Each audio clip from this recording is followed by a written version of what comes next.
The Binary X Gizaudio Chopin. Very, very ambitiously named, given that this is one of my favorite composers. So I'll be holding this to a very high standard. No pressure, Timmy. Just kidding. Look, it's an IEM that I've been meaning to get my hands on, and thanks to Hi-Fi Go, I now have. Also, they've sent me the Aria 2, which we'll cover later this week. But first, the Chopin. Now, they've tried to do some things a little bit differently here, and I appreciate the effort. It's a new company, so why not put their best foot forward? The unboxing experience is a little bit different. Each IEM comes in its own cloth case, and you have to put them together with the cable. Small problem here though. While the cable does have lettering indicating left and right, barely visible, but it's there if you look for it, the IEMs do not. So for a new person, it can be a little bit daunting to match the right cable ending with the right IEM. So that's something they could improve upon a little bit. Also, usually in many IEMs, the IEM itself and the cable will have a little notch to make sure you're putting it in the right way. That's also something that's missing. Also, when it clicks together, for a device that's a little bit on the expensive side for the budget IEM space, there are things that they could have improved upon, but still, it's a nice looking IEM. It's got this teardrop shape, which is a little different. The inside of the shell is a bit reminiscent of the Truthia Hola, because that's a very budget IEM. But overall, I think the look and the finish, it's not very glitzy, it's not very showy like a lot of IEMs tend to be. So it's a nice restrained look. So I know some people will prefer that to a lot of the other offerings on the market. Now, coming in at $200 something, we're going to be a little critical about the sound. This is what it sounds like. Now, if you're unfamiliar with frequency responses, I'll give you a subjective impression as well, with basically bass, mids, treble. And what you're seeing here is kind of a textbook V shape, but one that I think is executed pretty well. I don't see or hear any sharp peaks and valleys. So far, I think Timmy, shout out to him in Gizaudio, they've done a pretty good job tuning this thing.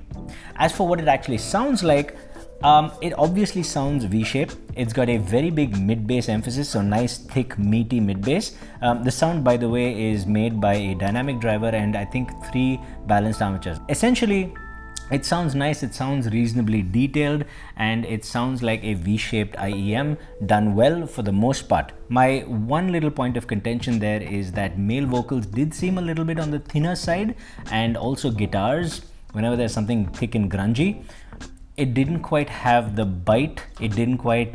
There are certain music tracks that require a certain amount of energy. If you've listened to the Dark Knight soundtrack, if you've listened to the Doom original soundtrack, these are tracks that require that, and somehow the Chopin lacks that. I'm not entirely sure why, but I will venture a guess. The Chopin, this is going to sound a little bit absurd, but the Chopin actually is tuned very, very similarly to the Bose Quiet Comfort earbuds. Here, I'll put up both the frequency responses on, and you can see for yourself, with one difference. The Bose just went pedal to the metal. They unapologetically tuned it to a massive V shape with all that Q bass that I know a lot of people want, and the end result is, yes, it's a very flavored, very colored sound, but man, there's nothing else you'd rather listen to metal on. It's so fulfilling, it's so deep, it's so rich. It sounds incredible. And the Chopin, as you can see in the sub-bass region, it plateaus off a little. I think that might make things sound a little bit less hefty than you would normally expect. Also, just something about the Chopin, it just doesn't lend itself to heavy metal, and it doesn't necessarily lend itself to things that require a lot of dynamism. Still, it is noticeably clean sounding and it's noticeably fun sounding. I think it's pretty well tuned for what they were trying to do, but given that it's $200 something, I'm going to have to compare it with some other things. And if it were my money, I would at least compare it with something like the Hi-Diz MP145, something I covered very recently in another video that I'll put at the end of this video. The Hi-Diz MP145 is an oversized IEM, but it's a planar IEM at about $150 to $180 now, I think. So a bit cheaper, and it achieves a little more detail, and it achieves just certain things with the bass that the Chopin doesn't seem to be. Now don't get me wrong, the Chopin has thick, lush, punchy bass. It just somehow doesn't seem quite as whole. In a similar vein, around the $220 price point, you've got the Kiwi ES Quintet, which is tuned very differently, but man, the difference is huge. The Quintet is noticeably more resolving, better at layering, better at imaging and soundstage, although, V-shaped IEMs don't have great soundstage by design, so I'm not gonna knock the Chopin for that.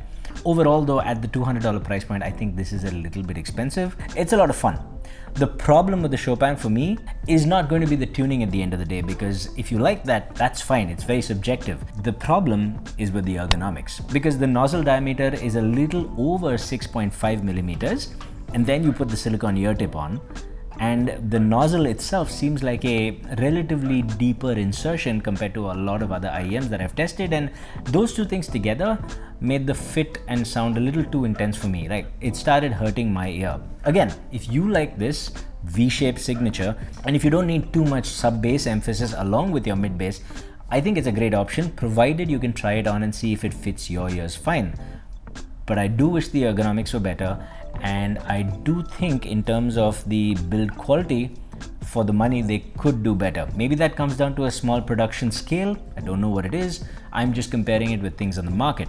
The Moondrop Aria, which I also got sent for $89, has a better cable and feels better heft-wise as well. So maybe there is room for some improvement. Overall though, a good effort at a little bit of a steep price for what you're getting, in my opinion. But the big issue is none of that, it's just the ergonomics. We'll be covering the Moondrop Aria 2 next, and the Bose Quiet Comfort Ultra headphones at some point very soon. So stay tuned for that, subscribe, and I'll see you in the next one. Stay happy, stay peaceful, stay colorful. Namaste.